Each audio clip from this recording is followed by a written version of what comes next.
Welcome to Creating the Path, a podcast for entrepreneurs who want to create their own unique pathway to success and happiness.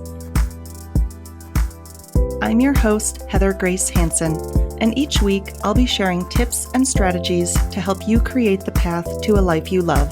Let's dive in.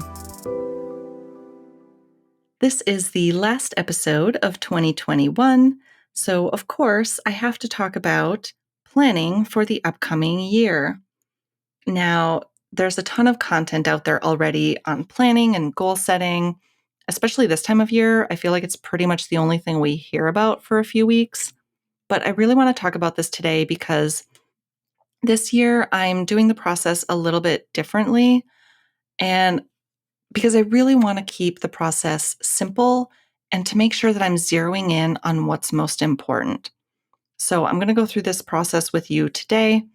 And I've created a workbook that you can download. There will be a link in the show notes. You can sign up for my email list and get the workbook to follow along and do this process in the workbook if you would like to. So, the overall way that I am approaching planning and goal setting this year, I'll give you kind of my overall framework first. Now, for the annual planning, I'm basically coming up with my themes for the year. So these are the areas of my life and business that I want to focus on for the year. And then from there, I'll move down into monthly planning. I'm not so much of a quarterly planning person. I like to just sort of review my goals and plans every month. So I do the annual planning, setting the themes and the areas that I want to focus on, then moving into the monthly planning where I'll be setting more specific goals. And then from there, that helps me set my weekly goals and my weekly tasks. So today on the podcast, I'm just going to be focusing on how to come up with your themes for the year, basically.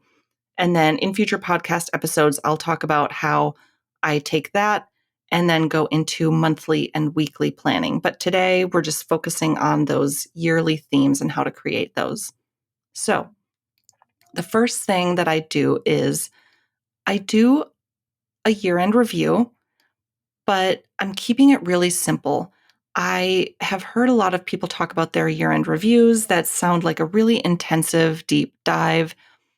And I don't know, that always just stresses me out. So for my year-end review, I'm keeping it really simple.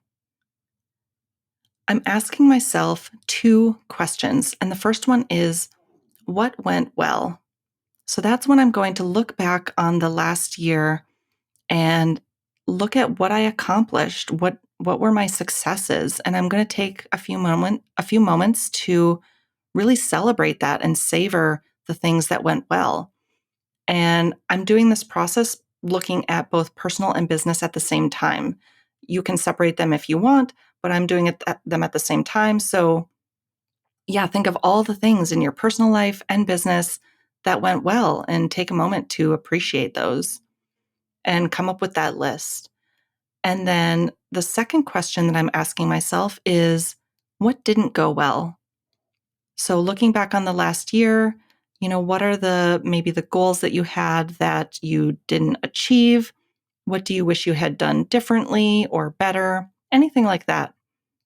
And that's pretty much it. That's my year-end review, is I answer those two questions and I come up with those two lists. And after the year-end review, then I move into the planning. But before we get into the specific planning, I really recommend doing a values exercise. For this method of planning, it's really important to know what your top 3 to 6 values are. So I talked about how to do a values exercise in episode 1 of the podcast. So you can definitely go back and listen to that.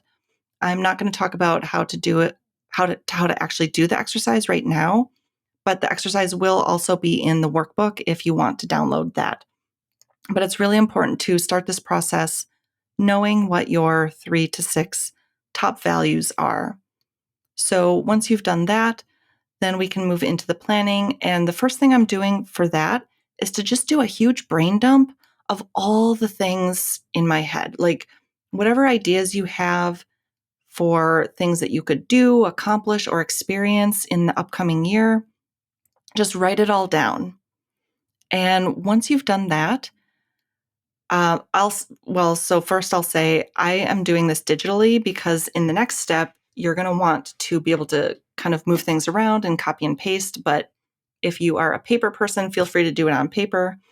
But once you have this huge brain dump list, you're going to want to look at the list and start grouping things into categories. So similar items that could maybe be combined into a category. Maybe there's multiple things that you want to do and focus on that are around self-care or focusing on your health.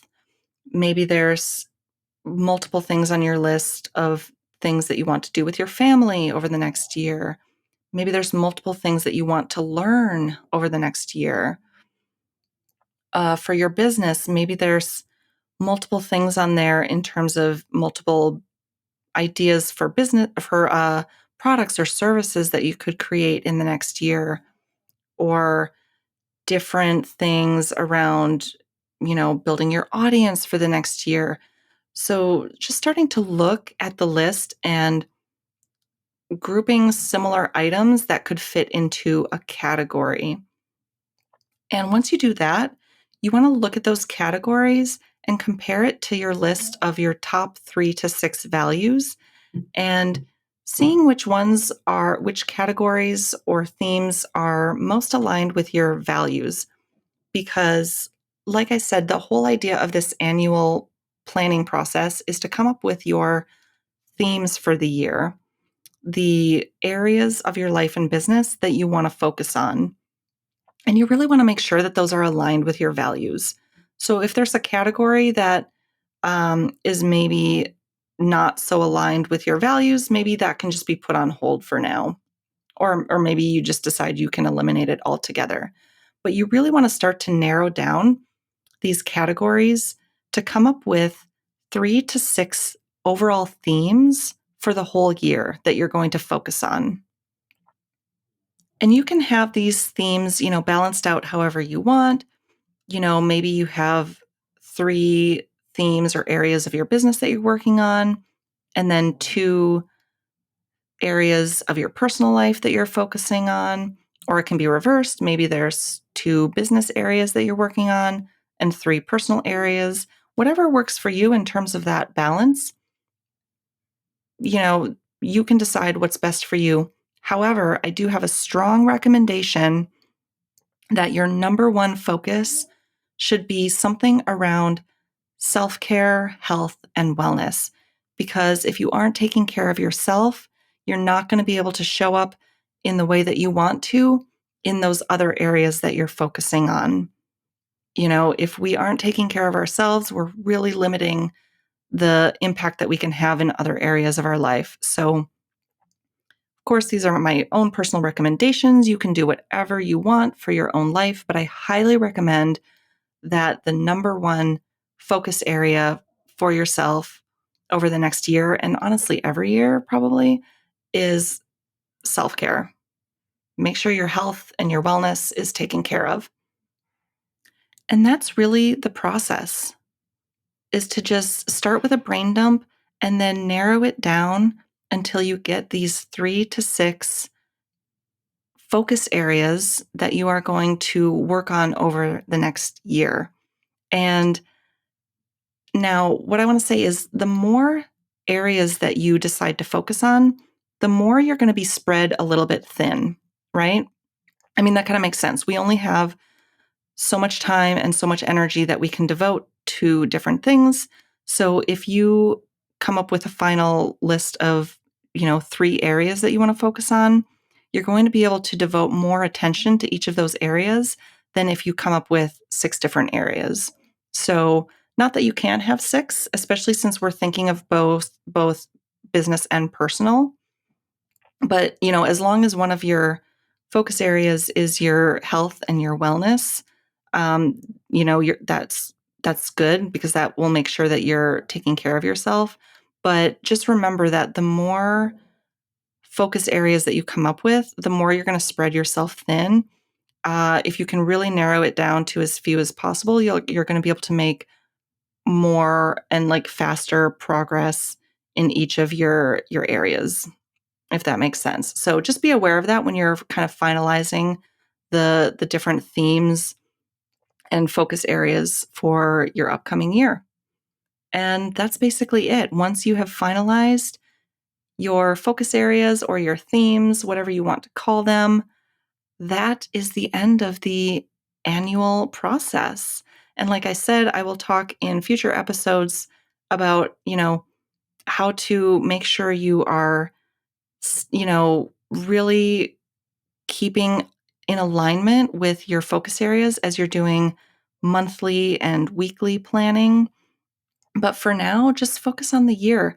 And here's another helpful tip that I like to think about when trying to come up with these themes, because I know for me, I do sometimes have a tendency to really want to I get really excited about planning for the upcoming year. And, it can be hard to kind of narrow down that list of all of the things that we want to accomplish because, it all sounds so exciting, especially if you're a multi-passionate person like I am. There's so many things that we want to do, right? So it can be hard to really narrow down and kind of put certain things to the side. And, you know, I might be saying, I don't know who this quote originates from, so I apologize. I can't say who originally said this quote, but there's that famous quote of, how we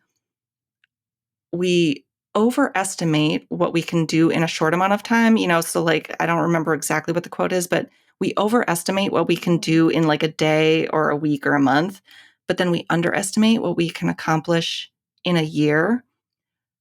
And I have found for myself that it helps give me clarity when figuring out like what is a realistic number of goals and things to set for myself when I think of I I fast forward to the end of the year. So if I'm thinking right now about planning for 2022, my instinct is to want to add too many things in, like set too many goals for myself. But if I think ahead to the end of the year and think, what would I be really proud of to be able to say that I accomplished over the year? It's much easier for my brain to then think of a much smaller list, especially when you're thinking of these overall themes. So, for example, I'll use some of the things that I'm personally thinking of in terms of my business as an example. So, there are so many ideas that I have for different services or courses or things that I could offer. And, it's easy for me to get all gung ho and say, like, oh, I'll create this course in Q1, and then I can create the second course in Q2. And then all of a sudden look back and think and see on my list that I'm planning on creating like 3 courses, and I'm planning on, building my podcast, and then also maybe start doing blog posts and all these things. When you think of it in terms of smaller amounts of time, my brain tends to add in too many things. But if I look to the end of the year and think, what if by the end of next year, if I have consistently put out a podcast episode every week for the whole year, that means by the end of the year, I will have published 52 podcast episodes. Wow, that sounds amazing. So, in terms of, getting my message out there, it's easy to see how great of an impact it could be to literally just focus on my podcast and not worry about doing blog posts or other things, to literally just only focus on my podcast so that by the end of the year I can say, wow, I published 52 podcast episodes. And if you're thinking about in terms of, courses or services or, group programs that you could offer, rather than thinking, by the end of the year, thinking that you could create 4 different courses, what if you decided on one course or one service and you built that out in Q1, put it up for sale in Q2, and by the end of the year, you've tweaked and you've promoted this one product or service, and by the end of the year, it's really built up into a successful service for your business. Or if you already have a successful, product or service, what if you spent the entire year just, building up your audience and getting the message out there and finding new customers and clients, and really grew that into something bigger or tweaked it to make it better? When you think about it in the long term, at least for me, maybe this is different for other people, but when I move forward into the future, as if I'm looking back on 2022, it's much easier for me to see how setting a smaller number of goals will be much more impactful. I hope I've made that clear, because sometimes I can be a little convoluted when I'm talking about these things. But I just wanted to mention that because I know for me in the past, I've had a really hard time with setting goals and narrowing them down. But for me, the most helpful thing is to envision the future of when I'm looking back on this current year that I'm planning for in the moment. Sounds a little weird to say, but I'll end on that note. And just as a reminder, if you want the workbook on how to do this annual planning method, definitely click the link in the show notes and you can get that. And again, I will talk in future episodes about how I do further planning beyond this point when I do my monthly and weekly planning, to really make sure that I am sticking to these small focus areas that I've set for myself, and that I'm making sure that I'm not adding in too many goals and too many tasks and just burning myself out, and making sure that what we're doing is really going to be the things that are moving us forward, and making sure that we're not doing all the busy work that just isn't important and is just burning us out, right? Because that's what this is all about. So I will end there, and I will see you next time. I hope you enjoyed this episode of Creating the Path as much as I did. You can find the show notes for this and every episode at heathergracehanson.com/podcast. But before you go, make sure to hit the subscribe button. New episodes drop every Tuesday. Until then, have a fabulous week.